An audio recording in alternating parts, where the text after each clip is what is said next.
होश में आओ, होश में आओ, होश में आओ, संजय पाटील होश में आओ, होश में आओ, होश में आओ. पत्रकारांना शिवीगाळ करणाऱ्या संजय दिना पाटलाचा निषेध असो, पत्रकारांना शिवीगाळ करणाऱ्या संजय दिना पाटलाचा निषेध असो. अरे या संजय दिना पाटलाचं करायचं काय? खाली मुंडी वर पाय, संजय दिना पाटलाचं करायचं काय? खाली मुंडी वर पाय.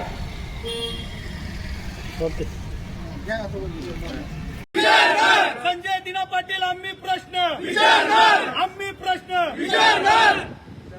निषेध असो, निषेध असो, संजय दिना पाटलांचा निषेध असो, निषेध असो, निषेध असो, संजय दिना पाटलांचा निषेध असो. लोकशाहीचा गाव घोटणाऱ्या संजय पाटलांचा निषेध असो. लोकशाहीचा गाव घोटणाऱ्या संजय पाटलांचा निषेध असो. पत्रकारांना शिवीगाळ करणाऱ्या संजय दिना पाटलाचा निषेध असो. पत्रकारांना शिवीगाळ करणाऱ्या संजय दिना पाटलाचा निषेध असो, अरे या संजय दिना पाटलाचं करायचं काय? खाली मुंडी वर पाय, संजय दिना पाटलाचं करायचं काय? खाली मुंडी वर पाय.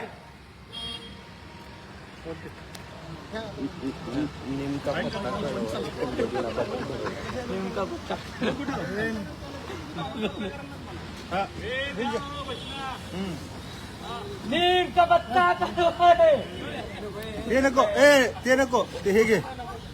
करायचं काय खाली मुंडी पिटू? संजय दिना पाटलाचं संजय दिना पाटील पत्रकारांच्या बाबतीत महायुतीचं सरकार अतिशय संवेदनशील आहे. मुख्यमंत्री देवेंद्र फडणवीस साहेब, उपमुख्यमंत्री एकनाथभाई शिंदे, दुसऱ्या उपमुख्यमंत्री आदरणीय सुमित्राताई पवार हे तिन्ही नेते पत्रकारांचे विविध प्रश्न मांडून पत्रकारांनी मांडलेले विविध प्रश्न अतिशय तन्मयतेने ते सोडवताना दिसतात.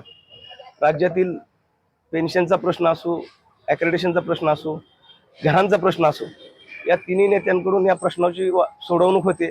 असं असताना गेल्या 4 दिवसापूर्वी शिवसेना उभाटातून शिंदे सेनेत दाखल झालेले संजय दिना पाटील यांनी पत्रकारांना अर्वाच्य भाषेत शिवीगाळ केली, मानहानिकारक शब्द वापरले. या घटनेचा सोलापूर श्रमिक पत्रकार संघ आणि महाराष्ट्र राज्य मराठी पत्रकार संघाच्या वतीने आम्ही निषेध करतो. यापुढे अशा घटना होऊ नये यासाठी सरकारने अशा प्रवृत्तीच्या व्यक्तींवर वेळीच पायबंद घालावा अशी मागणी या निमित्ताने आम्ही करतो. मुंबईमध्ये संजय दिना पाटील यांनी पत्रकारांना शिवीगाळ दमदाटी केली, याचा आम्ही प्रथम सोलापूर श्रमिक पत्रकार संघ महाराष्ट्र राज्य पत्रकार संघाच्या वतीने तीव्र शब्दात निषेध करतो. आणि ही जी घटना आहे पत्रकारितेच्या स्वातंत्र्याला तडा देणारी घटना आहे. देवेंद्रजी फडणवीस मुख्यमंत्री यांच्या सरकार पत्रकारांसाठी संवेदनशील असताना त्यांच्याच ह्याच्यातील नुकतेच आलेले संजय दिना पाटील हे पत्रकारांबद्दल अवमानकारक भाषा बोलतात. ही निंदनीय बाब आहे. पत्रकारांना प्रश्न विचारणे हे त्यांचा हक्क आहे, अधिकार आहे. अशा असताना त्यांनी दमदाटी करणं याचा आम्ही सर्वजण निषेध करतो. तत्काळ सरकारने त्यांच्यावर कठोर कारवाई करावी अशी आम्ही मागणी करीत आहोत. लाईक करा, कमेंट करा आणि सबस्क्राईब करायला विसरू नका.